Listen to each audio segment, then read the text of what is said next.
Je lis du livre de Marc, chapitre 5, au verset 20, ce qui suit.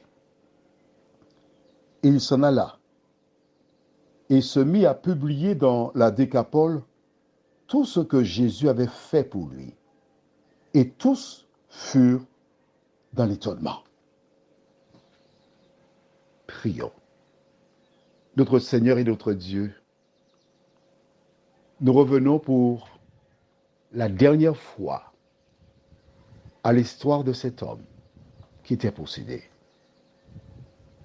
Nous te remercions pour le miracle, car à travers cette histoire, tu nous démontres l'étendue partielle de ta puissance. Tu nous montres comment, là où le péché abonde, la grâce surabonde. Merci de nous aider à comprendre ce texte que nous venons de lire et que ton esprit nous dirige dans toute la vérité, nous t'en prions. Au nom de Jésus et pour ta gloire éternelle. Amen. Lorsque Jésus dit à l'homme, va dans ta maison, vers les tiens, et raconte-leur tout ce que le Seigneur a fait pour toi, comment il a eu pitié de toi. Que fit-il? La lecture du jour. Il s'en alla. Il n'avait pas d'autre mission que de publier dans toute la Décapole tout ce que Jésus avait fait pour lui. Je profite pour t'arrêter tout de suite. Écoute-moi attentivement. Hein. Il se trouve que parfois, certaines personnes fassent une expérience. Et elles sont prêtes à donner témoignage. Oui, quand j'étais jeune, j'ai fait telle chose, j'étais ceci, j'étais cela, j'ai connu tant d'hommes, etc. C'est pas ça que Jésus te demande. Hein. C'est pas ça. Il faut faire attention à ce que tu racontes.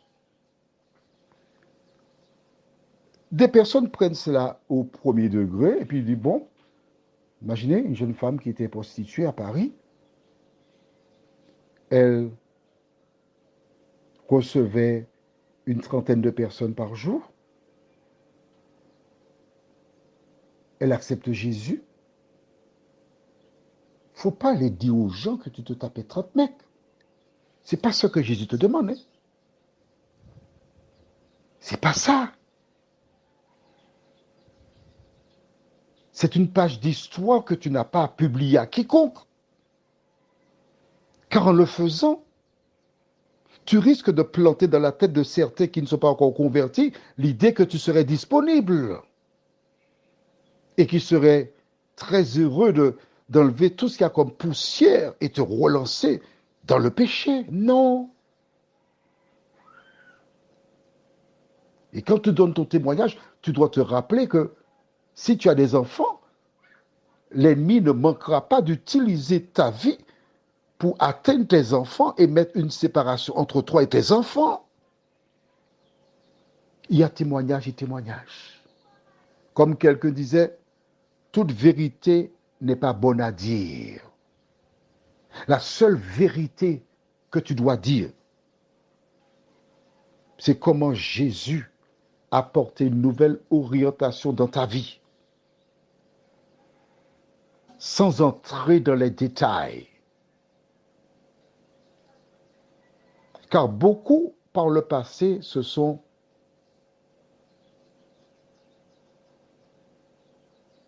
n'ont pas été sages ni prudents. Et plus tard, reprochaient au Seigneur de les avoir envoyés raconter leur vie.